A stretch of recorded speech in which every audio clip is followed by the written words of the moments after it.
Hello, everyone. Good evening, good Hi. afternoon, good morning. How are you all doing? Great. Thank you all for joining today's episode on college. Let's talk college. Hello, Hey, Tracy. Tracy. Yes, we are so glad to have you here with us. Yes. As Lindsay. Hey, Beautiful. y'all. Beautiful. Thank you for the support. Thank you for coming out here. And for everyone joining us, thank you so much. Thank you so much. Now, before we begin tonight's conversation, let me share something that might surprise you all. Um, Student loans. Student loans debt in the United States has reached over $1.7 trillion. Yes, let that sink in a little bit. $1.7 trillion. The average graduate can leave school owing about $30,000 to about $40,000 or even more. I know you know somebody in this situation or you are currently in that situation. But here's the interesting part. About 85% of students today actually receive some form of financial aid. The challenge is that many families don't know how to position themselves early. The key word there, early enough to take advantage of those opportunities. And that's why tonight's conversation is so important. Again, welcome to the Coach Lola Owokoniran YouTube channel. If this is your first time here, seeing my beautiful face for the first time, Hey. my name is Coach Lola Owokoniran, or you could just call me Lola. Either way works. I am a wealth strategist and a financial empowerment coach. On this channel, we have conversations that help individuals and families to build wealth, make wiser financial decisions, and to live purposefully. We're talking about college preparation today, what every family should know. Every family should know. Many families start thinking about college during their senior year or maybe junior year.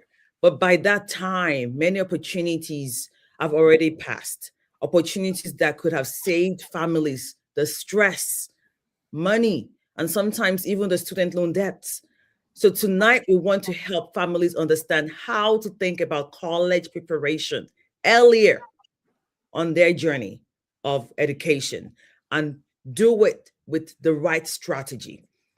Before we get started, please kindly go ahead and let us know where you are joining from. Where are you dialing in from? Your state or your city? Type in the chat your state or your city. Where are you joining us from on today's episode? And if you're a parent of a middle school student or high school student, this conversation is especially for you, especially for you. And if you're thinking about college or preparing for college, please type it in the chat, college, college in the chat. You know, on this channel, I love me some engagements. So please, yes, Miss Tolu, God bless you. Good evening here, all the way from Nigeria. Yes, this topic also applies to each and every one. It's a global mission here. Yes, Miss Tracy, that's me. Atlanta in the house. Great. Yes. Atlanta in the house. Beautiful. So let's know where you're dialing in from. Um, Again, if you're thinking about college or you're preparing for college, type in the chat college. This will help us, know how to navigate today's conversation. And while you're here, please kindly take a moment to hit that like button, subscribe to the channel, and share this conversation with another parent or student because this is information that every family needs to hear about and every family needs today. Today. So please don't sit on this information. Let's share, and give this video lots of thumbs up and subscribe. Join the family here tonight. Join us today. Um, today, I am joined by someone so special.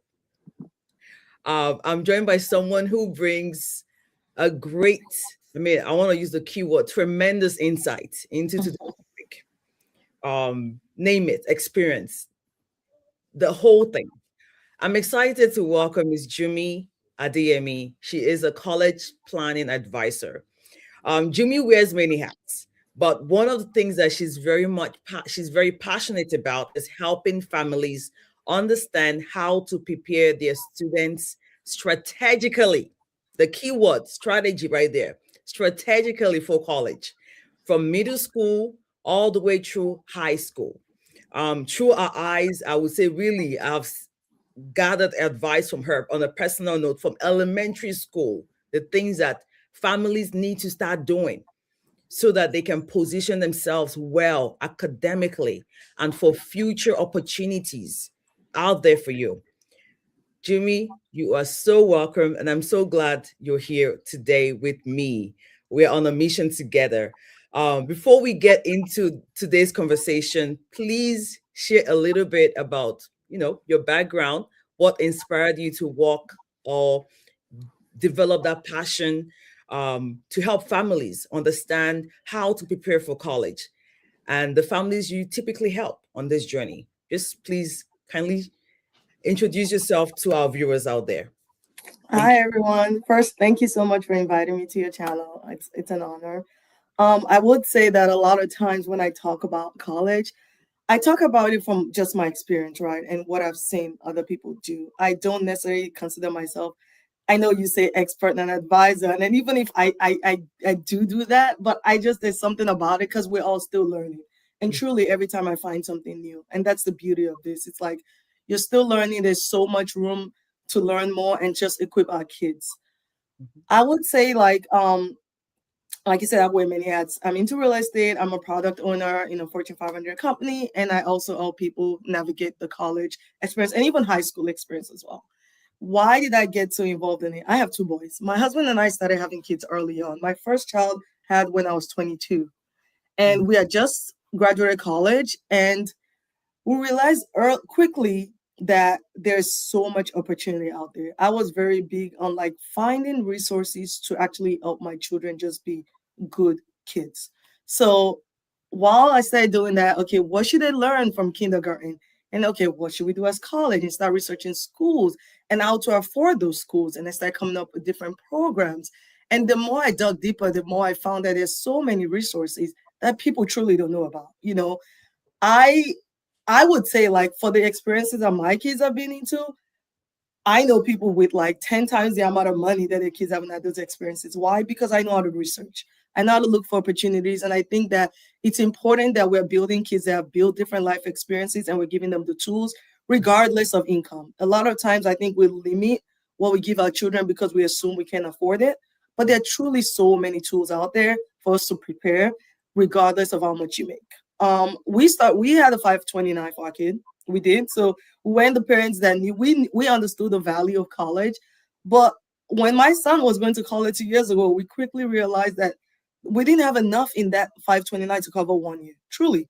It was like $80,000 a year for like most of the schools on his list. And it was ridiculous.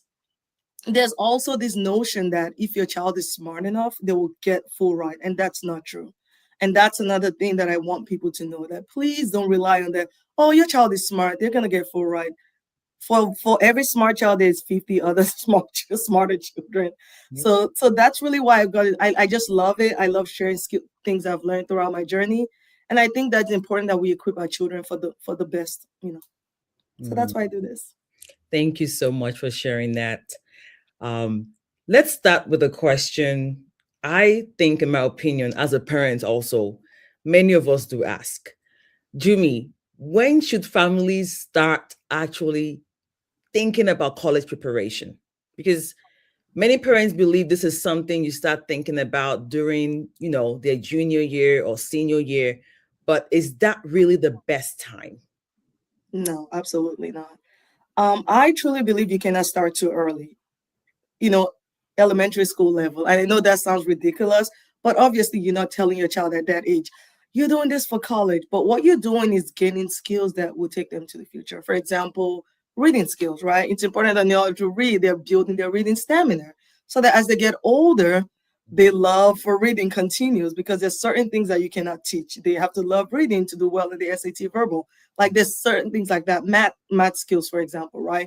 The more they love the subject, the better they can do. So when they get into middle school, when it starts counting, right, they can take those advanced classes. For example, a lot of people don't know that certain colleges, if your child doesn't take calculus before they graduate high school, they're not even going to be able to be admissible, right? So if your child doesn't take like advanced math in middle school, and we're talking algebra 1 and geometry, chances of them finishing high school with calculus are very slim.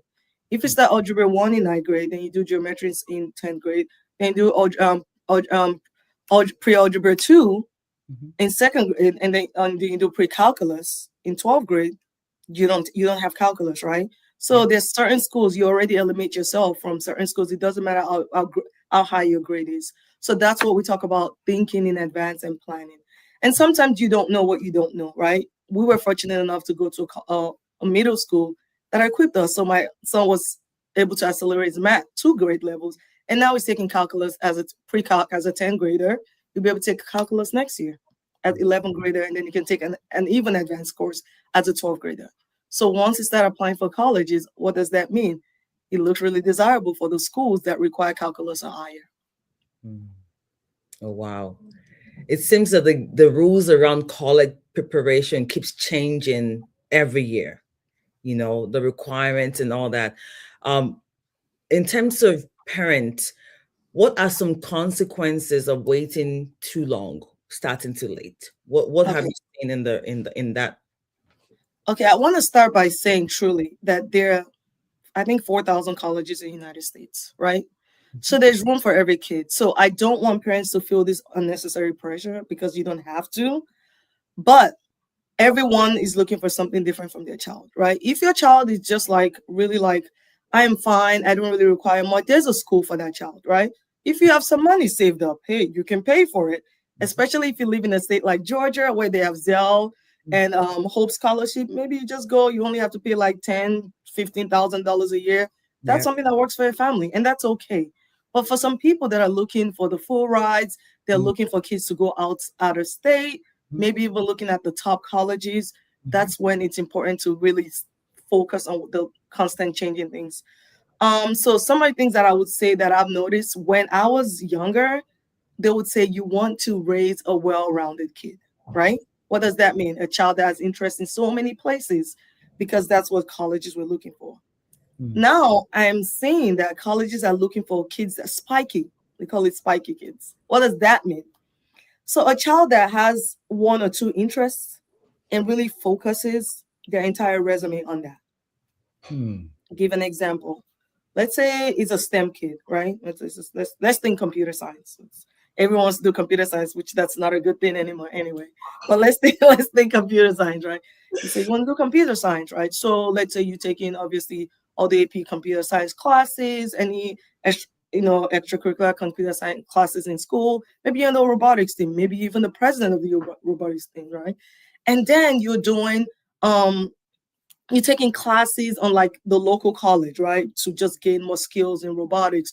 Or you take a course with MIT for the summer, right? So, and you're volunteering with like older the seniors in your thing and helping them gain skills on how to use computer. Or you built an app that they can use to maybe manage helpers, something like that, right? So when they're looking at that child's resume, they're seeing like, wow, okay, not only did this kid says he wants to apply for college in the computer science, but these are all the things that he has done that kind of lets us know that that's truly his interest. That's good. That's great information. Thank you. Before we continue, please, I want to mention something for our viewers out there. If you're watching and you feel like you want deeper guidance for your family, Jimmy and I are considering hosting a college prep webinar for parents and students. Now, if that's something you will be interested in, I do oblige you. Please type webinar in the chat. Type the word webinar in the chat. We just want to know and use that to assess the need so that we And can make it interest. available. Yeah. And we also will have a short interest form available, which I'll post in the chat as well. where you can also fill that out. It's a quick interest form where you can let us know you're interested. We want to go deeper. We can cover all the strategies in 1 hour. So, to go deeper on this topic, preparing families for college, the interest form will help us structure the topics around that to meet your needs and your interests, really helping you and giving you the information.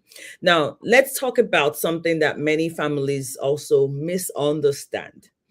A lot of people believe that college admissions is mostly about grades and test Mhm. scores, you know, but we know it goes deeper than that. Yeah, it does. Jimmy, what are colleges really looking for when evaluating students? Okay. So definitely grades matter, right? You cannot, I mean, unless like you're like on an Olympic skate, like some sport like the school needs, they may consider maybe a tad bit lower score, but still you can have like a 2 point something and think you're gonna, get in those schools as well. But Mhm. truly your grades matter. Your grades matter. They also look at rigor, right? So for example, you are expected to take the highest level of classes in that class. If your school offers AP as the highest level, that's what you should be gunning for. Hmm. So grades and rigor, then test scores as well. Okay. During COVID, a lot of people got lucky. So kids that graduated in the last maybe 3, 4, 5 years, they were Mhm. able to do test optionals. But a lot of those schools are finding out that some of the schools are not, some of the students are not prepared for the schools, and they've come to realize that really having a standardized test is really beneficial for both parties, for them and the students, because kids are coming to go into these top schools and they're not equipped. Hmm. So test scores matter. Test prep matters. If your child doesn't like testing, it's important, and that's where I always talk about. You can really prep for math, especially after you do algebra 2, because a lot of the math courses is geared towards that.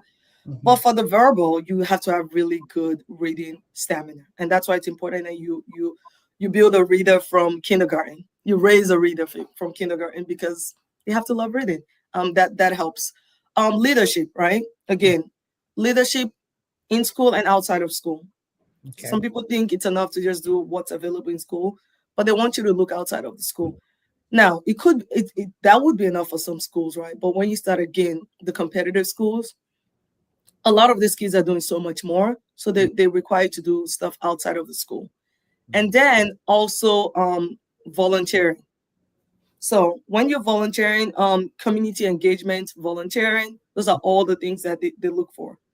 One thing I've seen recently, I was reading like data on some of the schools. Okay. It was like 67% of them, the kids they accepted, showed some type of intellectual curiosity. So what does that mean? Again, they want to know that you actually love learning, because they realize that a lot of these kids do stuff because maybe their parents said, or because they have this goal, right? What are you doing outside of school to learn, to grow as grow, your academics? So maybe taking a course outside of school, maybe it's what you did in the summer for 8 weeks. I know for me, my son absolutely hates anything that he has to get out of the house for like 2 weeks. 2 weeks is his max. But like there's really great programs where you have to be there in the summer for 6 to 8 weeks, right? I don't push for that because that's not what he wants to do, right? But it does help if you're going into those colleges. I know like MIT has like a free course where I think like 90 something percent of the people that go in there get accepted to top 10 schools, right? Mhm. Yep. Because they understand like it's a very difficult summer class. Yep. So things like that they're looking for, and they know that students are getting there really do want to learn because it requires a lot. So, and even if you can't do that, it's just like maximizing whatever your school offers in terms of rigor in classes. Now, if your school offers high APs, there's no need for you to go take, classes in a local college, right? They expect you to do what your school is offering first. Mm. Thank you so much. Um, to our viewers, if you have any questions at any time during this conversation, please leave them in the comment section. I would highlight it on the screen. Any comments, any questions to navigate today's conversation. Would love to hear from you. We do have a question here from Miss Tolu. Mhm. In Nigeria, the question is, the case is different as my son doesn't like mathematics, but he wants to be an engineer. How do I encourage him to love mathematics as it is one of the courses for this? By being honest with him. You cannot be an engineer if you don't love math. Hmm. What does being an engineer mean to you? Why do you want to be an engineer? Most times when people say, oh, I want to be, for example, I want to be a creative dancer, they like dance, right? I want to be a lawyer, maybe they like research and writing, or maybe arguing, right? Or debate. If you say you want to be an engineer, son, you have to love math. When you go to college, you're going to be taking a lot of math and physics. And these colleges have something called weed out classes where like if you don't do well, you're gonna fail. You're gonna weed out. So he has to either love math or find a different path.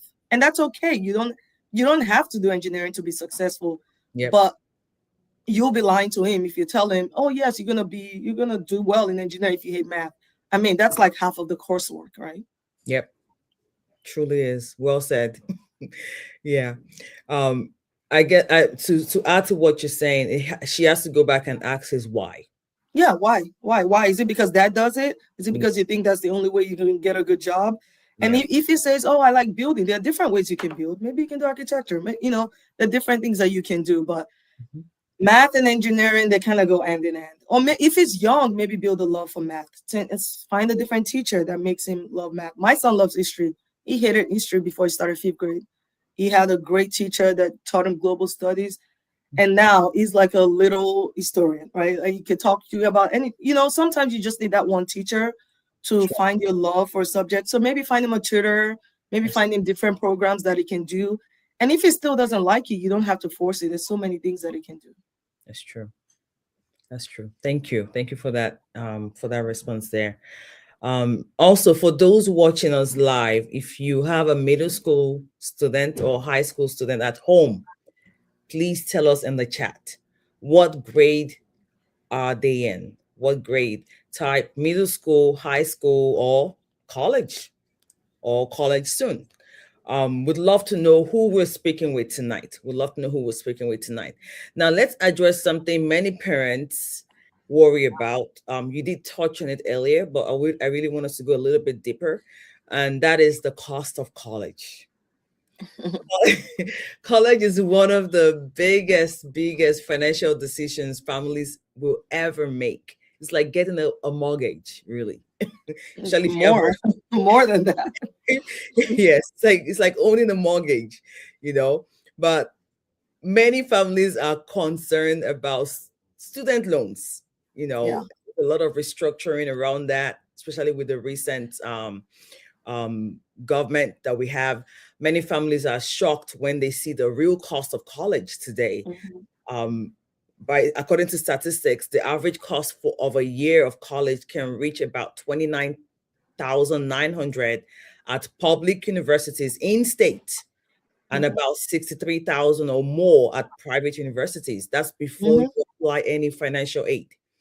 Some schools are getting up to, I think NYU is like at 90 something now. I think it's Yes, like USC. So some are getting almost at 100,000.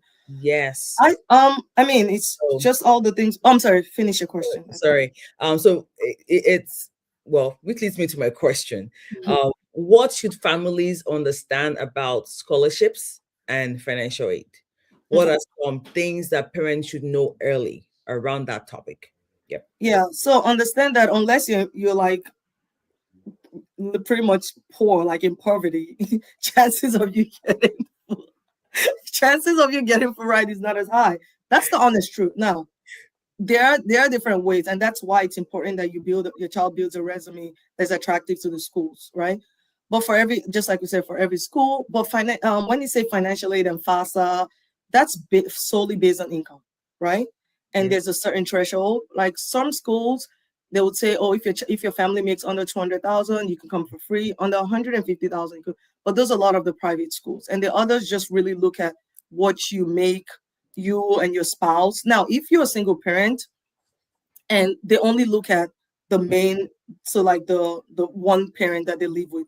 So which can be a benefit because you don't have to share the other person. But if you in a dual income and both of you make six figures, that already kicks you out of a lot of those what the school offers. However, if your child has something the school offers, and that's why it's very important that your child has skills that the school likes. If their child has really great leadership skills, or maybe even the arts, right? If they're looking for somebody that can play in the band or play sports, right, and they're being recruited for that, those are all things that can help you to get more money from the school. Each school does offer some kind of scholarship that you can apply for. Typically, they're the first round. So most of them you have to apply by like November of college application year. Position yourself, some will interview you. So all the skills that your child are building can help with that. But a lot of those schools may have maybe 10 full rides, 20, 30 at most.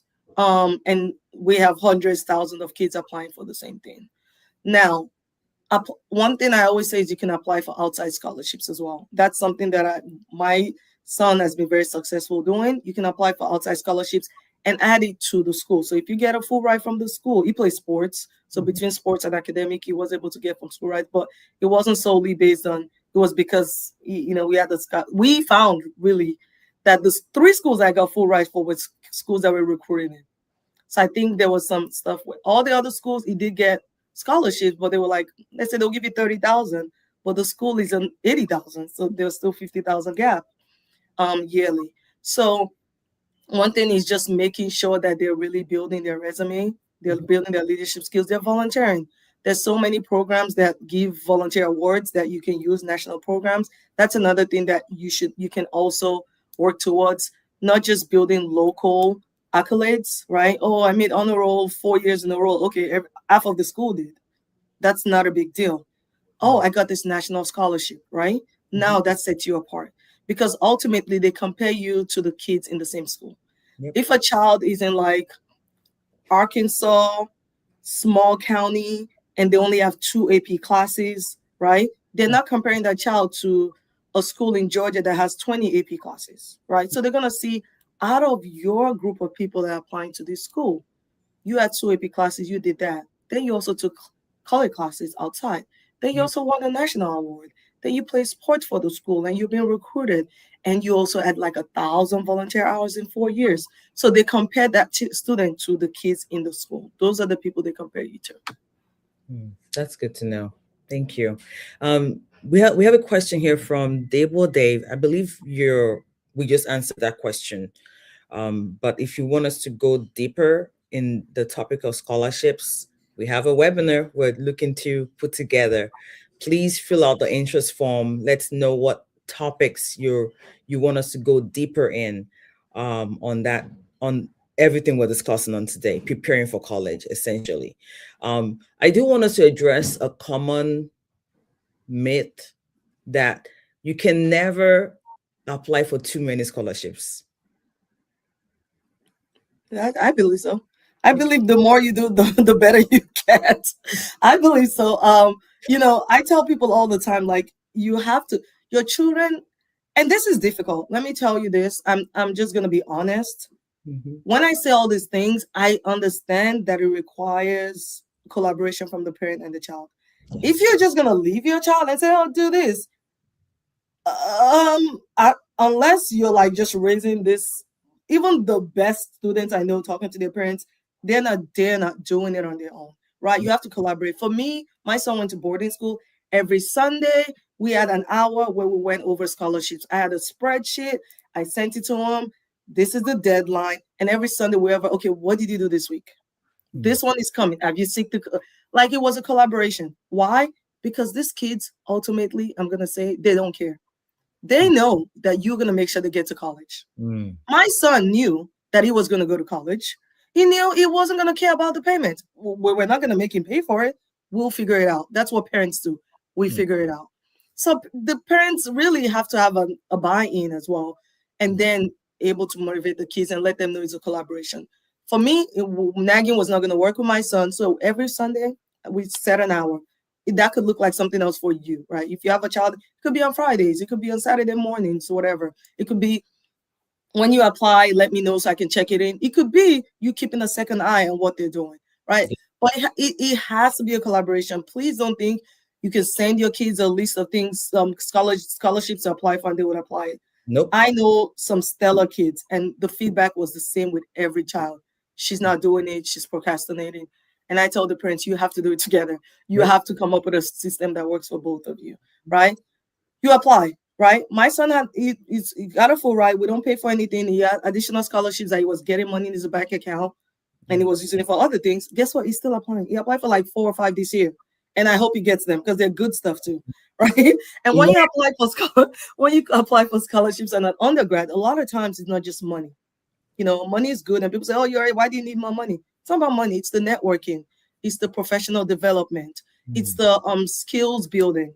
It's the traveling opportunities, right? It's a lot of times they're tied to different Fortune 500 companies that maybe will give them other opportunities. So as they get used to applying for these things, this transitions into young adult life when it comes to internships and just like all these things that they need to do to build and to be successful young adults. So I always tell people once they start, like in high school, it Mhm. transitions all those skills, all those essay writings, all those networking things. My son is still using it and he's a sophomore and he's still applying for colleges because guess what? He likes money. He likes that he doesn't have to send me a message. He was in New York 2 days ago. A friend texts me and says, he's in Philly.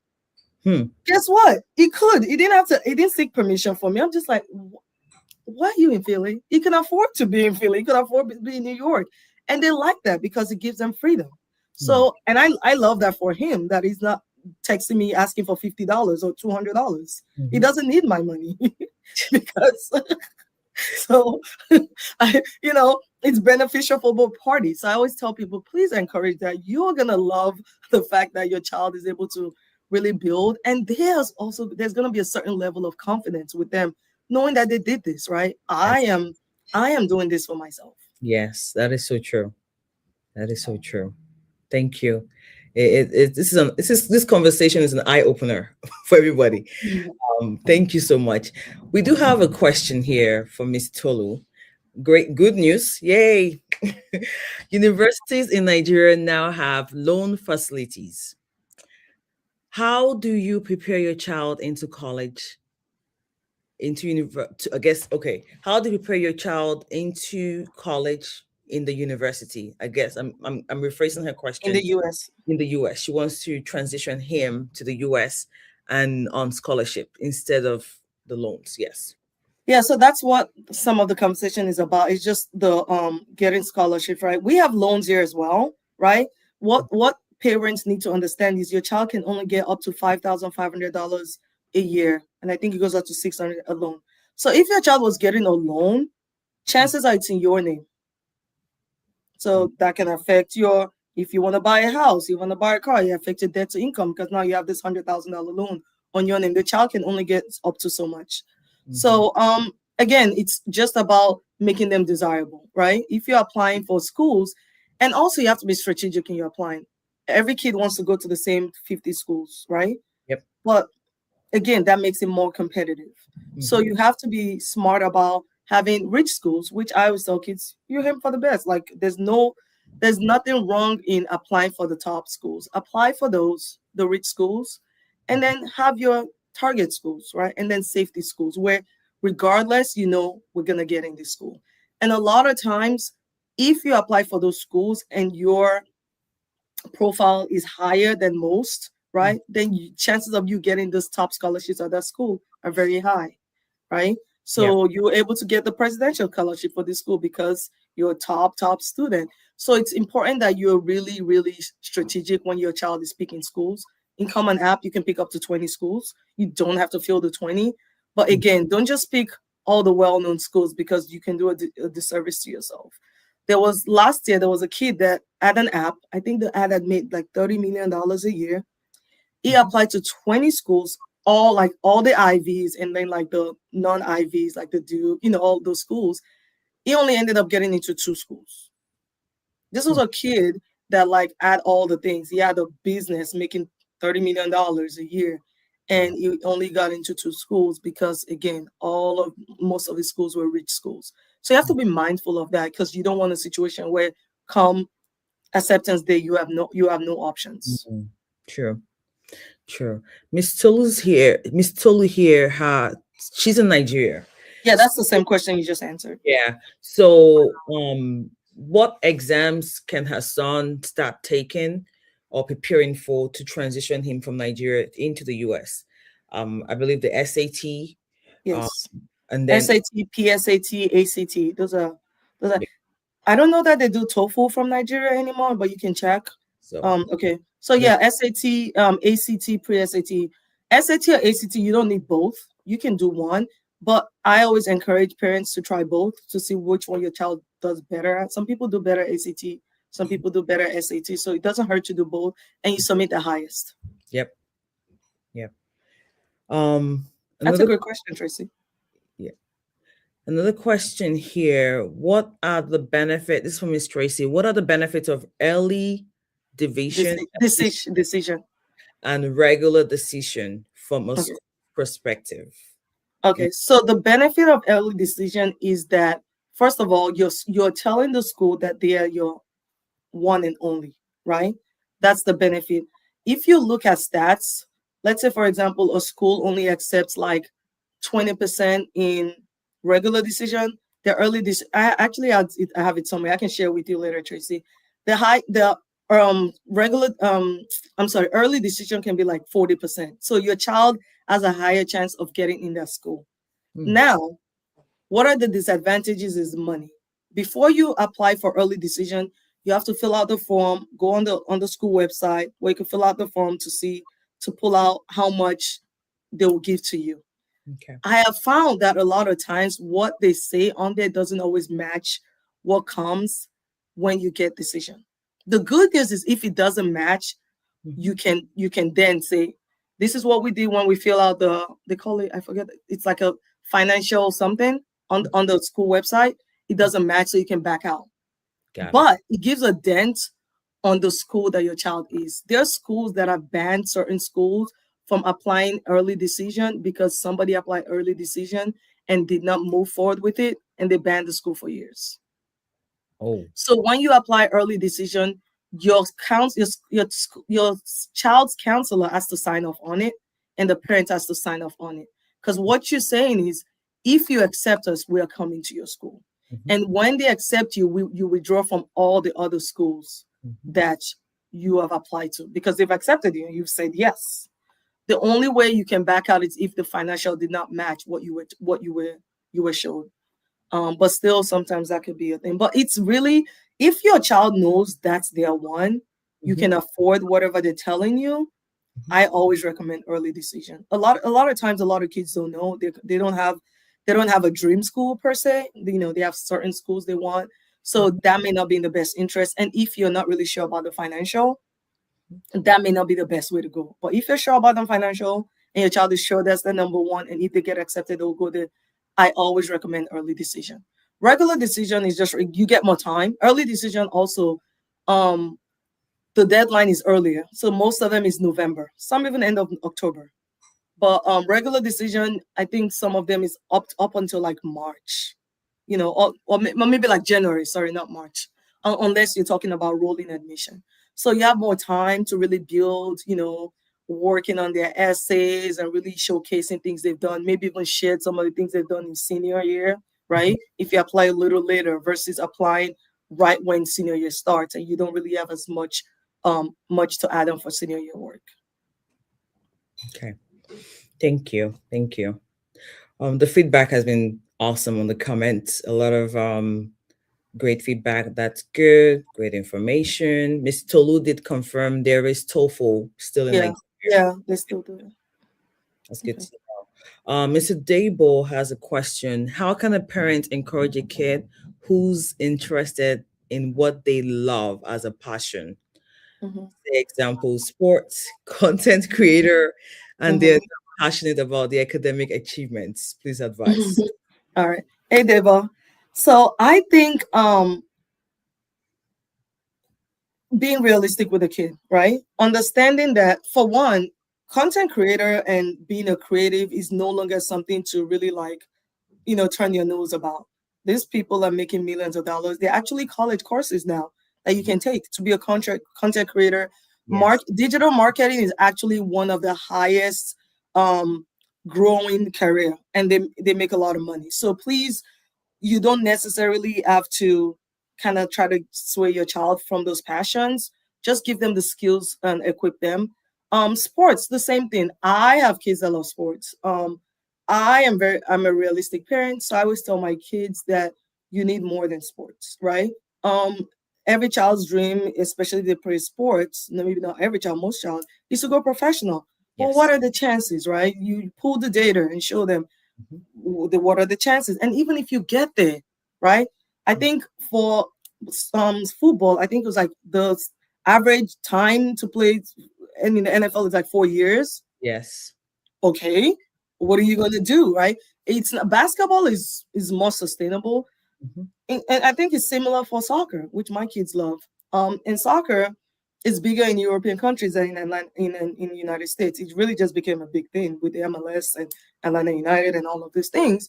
So I'm very honest with my kids about, we will help you pursue the dream as much as you can, but you also need to do work. That means you're just going to work twice as hard on Yeah. both sides. And sometimes they forget, and you have to pull them back in and have those conversations. I am big on communication with my children. We have a 4-year plan. I have a 4-year plan that I have drafted for my son, and we go through it. And I talk about, has this changed? Are you still interested in this? Okay, well, how can we integrate both passions? And what are you thinking about this? I think you should look at this. And sometimes it's like, no, I don't know. And that's okay. And sometimes like, oh, maybe. And sometimes like, yes.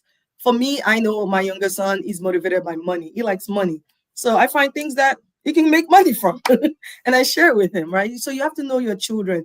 You don't have to really necessarily change what their passion is. Just Mhm. find things that they can build their interest on, and then just keep these conversations. We're adults. I don't like to work too hard most days, right? So it's the same with kids. Why do we think they want to work? They don't have to, you know? Yeah. Thank you. And I do want to add to that, there are great examples of players out there, with that soccer, basketball, name the sport, that as they are professionals, they do go to school. Absolutely. They Absolutely. acquire businesses, and then when Yes. they retire, they fall back on those as multiple streams of income. Yep. There's one guy, it's something Brown. He's a basketball player. I think he went to like Harvard and he's like a professor at MIT. Yes. Exactly. You can do both. Yes. So doing both is the ideal thing. It Yes. really is. It makes them they have a say about their career. It makes them versatile, more options on the table. Exactly. Yeah. Exactly. Anything could happen. It could have an injury and cannot play the sport anymore. What does he have to fall Exactly. back on? So, like you said, we have to be realistic with them, because we've seen life, we've lived longer than them. Hmm. For them, it's the passion that is driving them, the Right. passion behind it. But with with honest conversations, and sometimes you need a mentor to drive that point in. Exactly. Leverage mentors into your career. Exactly. Sometimes you need an outside source, right? If whatever it is, like my son's school counselor is very, very great with him. Like she just like sees his passion and she just loves it. So she has those conversations and sends opportunities that I don't even have to, right? Once they find it, and then I encourage her by telling her thank you and oh my God, so they have to find someone outside of the household that is always on their case, so to speak, so Yeah. that they can really, and they see from a different angle, right? Because they really see how this person sees something in me. This person, is really trying to be on my team. Yeah. Thank you all for those questions. Again, any questions as we're having these conversations, please drop it in the chat. The link to the college webinar that I would love to put together is in the description section of this video, and it's also on the chat. Take 2 minutes to just fill it out real quick. And, it will help us navigate these conversations as we build the resources that we need to help our families, to help you and your students, your kid, your child, that needs this information. So, college planning, college preparation. College planning is a broad topic. Hmm. Now, like we've talked about, from the financial perspective, I want families to think about college as, yes, there's an academic decision, academical aspect. There's also a financial decision that plays heavy here. Planning early is the key we're trying to drive here, which can help you as a family unit avoid unnecessary debts, avoid being a statistic when it comes to student loans, and to make wiser financial decisions. If again, please fill out the college form that we are looking to host. Your information will definitely help us to put the details and the information you need on that seminar, on that webinar. College planning, college planning, college planning, college preparation. Let's start having these conversations at the kitchen table. you Yeah. know, at the kitchen table with our kids. College planning is not just about getting into a school. It's also about making wise financial decisions for the family. More than 60% of students graduate with student loans debt, which shows why families, we need the strategies when preparing for college. Jimmy, I would love for you to share what are some simple steps. I know you've shared with us a lot of nuggets and tips and strategies, but what can a family today start right now if their child is in middle school or Mhm. in high school? Things that they can begin today, like take away from this conversation, ideas that they can start working on um, from today's conversation. Yes. I think one of the first things you can do is have your child just do a quick say, what are some schools that you would like to go to? Go on the website and see how much it is per year, Yeah. right? That's a realistic, because when you're talking to children, you have to be realistic with them, Mhm. right? You can say, do you know how much I make a year? Do you know how much it would take for you? No, because in order for the children to have a buy-in, they need to understand what's at stake. And Yeah. this is not a fear tactic. I've seen situations where they get to they get to 12th grade, and the kid is clueless about why my parent cannot pay this $80,000 a year. Your mom is still paying her college loan. Yeah. So some are still paying their college loan. Some don't even have the credit to get the student loan. Even if they wanted to even help you, they can't, because you can only get so much money on your own. I think it's like 5,500 if you're a freshman, Yeah. right? Yeah. So let them know what the numbers are, and then have honest conversations about that. Now, tell them, like I said, we have a 4-year plan. Yeah, maybe in the middle school, talk about the classes you're taking. This is why when I say practice math on IXL an hour or 30 minutes a day, this is why I want you to build the math skills so that by the time you're in 8th grade, you Mm. know, you will be done with pre algebra 1, and then you can start 9th grade algebra 2. You know, this is why I want you to read daily, because this is what it takes to get to the school that you want to go to.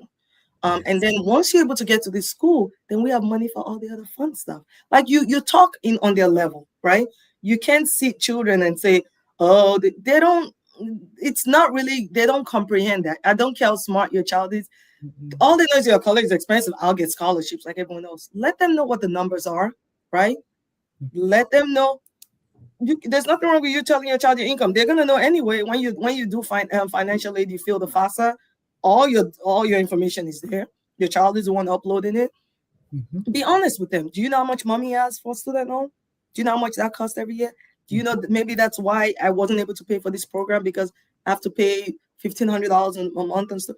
Be honest about those conversations with those kids. And when you're honest about them, they work with you because they know if you want to go to this school, truly, this is what it takes for you to get to the school.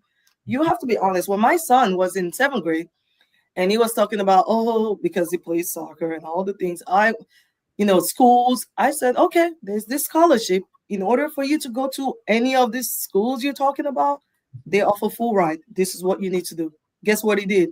He did that and he got the full ride because he knew. I told him, yes, you can continue with Atlanta United, you can do all these things, but that means you're gonna have to go to this type of school and it's gonna cost this amount of money. But if you do this, you can go for free. Yeah. I was very honest, right? Yep. Guess what? I have never seen him so motivated to do anything in his life. He did it. He got it. You, we cannot hide the truth from our parents. I don't believe in scaring my kids at all, but we're very honest. We have honest conversations. And I tell them, even if you have the money, do you know you could do all this stuff? You can invest the money, you can do all this stuff. Mhm. And they get it. My 20-year-old gets it. He's all into it. So he's like, Mom, this, because we have those conversations, right? So have the conversations with your kids. Let them know what's at stake. Let them know how much the schools cost versus, oh, you want to go to Howard. Okay. Because this versus if you go to Georgia State. Georgia State with Hope only costs 15,000, after I'm just giving, I don't know, estimate. Yeah. With Zell, maybe even less, maybe only 10,000 because I think they only have to pay 10%. I don't know. Again, lower. So those are the options, and those are good schools, right? You can go to those schools, but if this is what you want to go to, this is what it entails.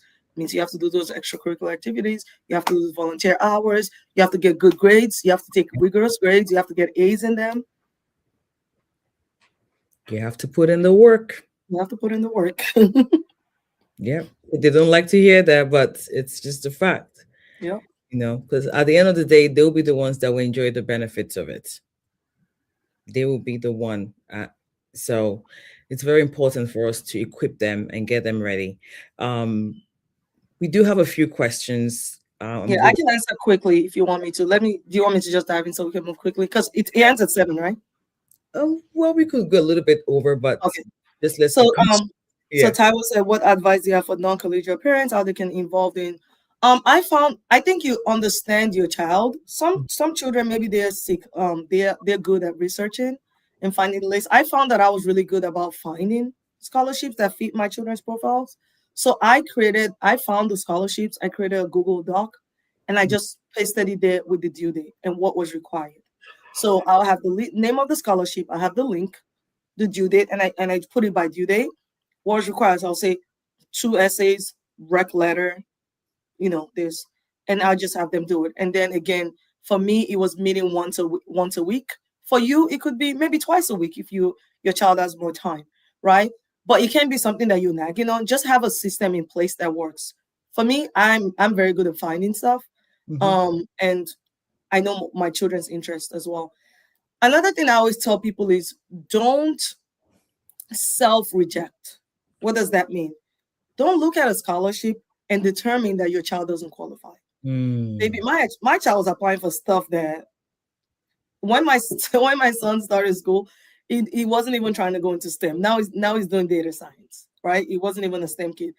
I was having him apply to STEM programs, things that we didn't qualify for but income. They were like Pell Grants. We were in a Pell Grant family. Apply anyway. Guess what? He got some of the scholarships. Wow. I've had people that have been on scholarship committees say, you know, only 2 people applied. Well, if my child was one of the two and both of them didn't qualify, but he had a better profile, maybe he'll get the scholarship. So I'm very big on not self rejecting. Apply for all the things. Literally takes you 20 minutes. Like you're copying and pasting the same essay. Just apply. What's the worst that can happen is they say no, but if they say yes, you get a nice check. Yes. Yes. Thank you so much. Next question here from Dable. Now that the world is an AI era, jobs might be projected less for humans. Is it Mhm. important advice for kids to go to university or learn critical skills as a kid from the startup? Mm. I think that's such a great question because that's the reality of things, right? Yeah. AI is disrupting. Even as an adult, right, that has been in the workforce for now they're like, oh, do you know AI? And I'm like, I didn't know AI and we're doing just fine. Like, but like it's really disrupting the market, to be Yes. honest, right? Yes. One thing you have to do though is understand that they need both skills. They need technical skills and critical thinking skills. For example, I go back to my kids because that's my example.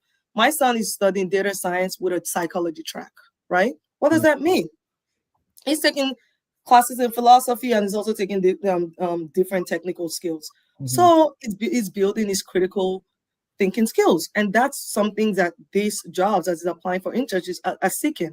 They're not just looking for people that have skills, the people that are looking for that can read the data, that can interpret what that data means, right? And Mhm. so that's some of the things that you can equip your child for. They need to do both, though. They need those technical skills and they need those critical thinking skills. Now, there are certain schools that you can do both. Liberal arts schools, they do very well with both aspects of it, giving you the technical and critical, but also taking classes that, are AI, getting certificates in AI certifications, something that I'm encouraging my children to take, or people that ask me for feedback. I'm taking one right now. I think Anthropic is doing a free class where anyone can take it for free. I'm taking it too, Yep. because I know that it's going to be an asset when I'm seeking opportunities. So it's something they need both. I think at some point we need people to read the data. AI is there, people behind AI, right? AI is pretty much what they feed, what individuals are put into place to read it. So they need Yes. people that can do both. Mhm. Yeah. So, and I do want to add to that that as a parent, you know your child. In the universities or colleges today, we also have courses for trading. If you have any Yeah. trades, any Yep. plumbing, Hmm. or they want to go. What other trades are there? Carpentry. So, Electrician, even doing hair. Like there's a lot of schools. there's Yes. data centers, right? Those people that work in data centers, they're not really, so there's a lot, and there's money for that too. Yes, there is. There are plumbers and electricians that are millionaires that I know. Absolutely. Yes. Absolutely. So we just have to steer them, help them with the research, Yeah. reach out to your community, reach out to your school counselors, do the calling, do the knocking. You would have to repeat conversations multiple times with your with students. Don't get tired. You can't get tired. Get We're tired. all having the same conversation over and over again. I know. For me, I talk to my son when he's nice and full, right? Sometimes you just have to know your child is nice and full. You just bought him something to eat. Okay, Yes. now let me throw this stuff in there. Yes, yes. So thank you, Alexia. Yes, HVAC, electricians, Yeah. plumbers. Yes. So this has been awesome conversation. Let's show Miss Jimmy some love in the chat, some hearts, Thank you some guys. thumbs up, some likes to this video. Let's appreciate her for coming to empower us on this conversation today. Ms. Tolu, thank you for sharing your testimony. Yes, having a honest conversation helps a lot. This is the reason she couldn't go for medicine as her first degree, and she's doing well even in biochemistry presently. That's her daughter. Awesome, awesome. That's And great. just for what you said, if she decides that she's built some of the skills, she can go to medicine. Like a lot of people assume that when you want to study to be a medical doctor, you have to go pre-med. Or if you want to be a lawyer, you have to go pre-law. No, you can literally do music. You Yes. can do music, you can do psychology, you can do philosophy, you could do English as Yeah. an undergrad and still go to med school. It True. actually makes you different, right? It makes you more or creative. You could go to creative arts and Yeah. then go to med school. As long as you pass the MCAT, you get good. That's all that matters. Yeah. So Mhm. if now she's built the skills and now she feels more prepared, she can still be a medical doctor. Yes, she can. She's gonna stand out. Yeah, she doesn't need pre-med to go to be a medical school. Just FYI. Yeah, it's true. I have a client of mine who finished school, nursing school, by the way, and she's graduated like 5 years now, and she's considering going back to law school. Hmm. Yeah, and she doesn't have to go back. As long as you take some of those core classes, that's Yes, it. That's all you need. she's starting this fall, so like go for it. So Hmm. the sky's the limit when it comes to education. It is. It is. I mean, foundation is pray about it, do your homework, do your research, and get started. Thank you all. Thank you all. The loves are coming in. Thank you. This has been quite educative. Thank you, Miss Alexia. Awesome. Awesome, Alexia. Awesome. Um, called called up with Lindsay. Beautiful. All righty. All righty. Tracy. Awesome. Jimmy is I cannot. Yo, that's my brother, right? Why are you talking about primary school? it's about to put your business I, out there. That's why I made sure I brought her on this platform. Yes. Yes, we have bigger, more good things in the works. We're working on behind the scenes. Please support us. How do you support us? By sharing this video. Each time we put webinars together, information together, it's not for us. It's really for the people, especially the minorities, because we don't really have access to this information.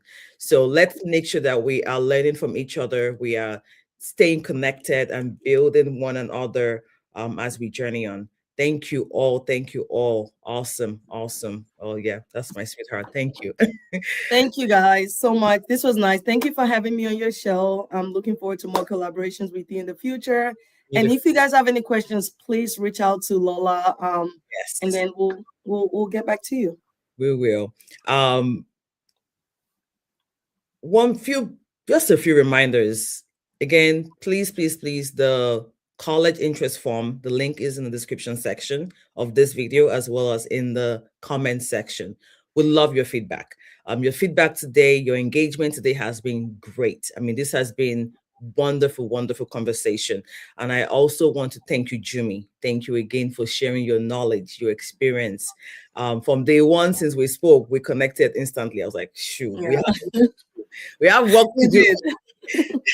And I really appreciate your time, from day one, your perspective, your honesty. Thank you so much. Thank you so much My for pleasure. being you, for being you. And to everyone who joined us live today, how can I thank you all? You're the best. Thank you. Thank you for being here. If this conversation helped you, or you're thinking of someone that this person needs to hear this, please take a moment to like this video. But the more likes we get on it, the more um the algorithms helps push this video out there to people that really need this information. So the likes help us get this message across to our community. Thank you all so much. Subscribe if you get to subscribe, because again, we're going to be building on top of this conversation across all topics around college planning.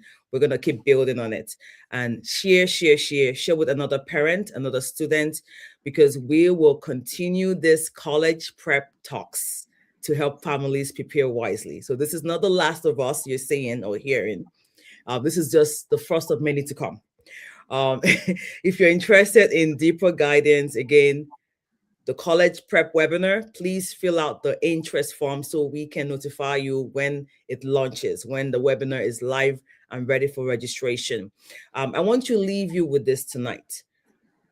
Remember everything we talked about, but most importantly, starting early, planning early. College preparation is not just about getting into a school. It's about helping our students, our kids to discover who they are, Mm-hmm. offering that shoulder for them to rise. Yes. Let's make sure we are offering them. I use this terminology every time I talk to my kids, offering them the escalator, the elevator, not the Mm-hmm. stairs, which takes Yes. longer. The mistakes that we made or informations that we could not gather going through the process. Let's make sure that we go the extra mile to enjoy the experience with them. Jumi shared so much about her own personal experience. Yes, she had to put in the work as a parent, but see who's enjoying it today? The kids. And for her, being debt free from college.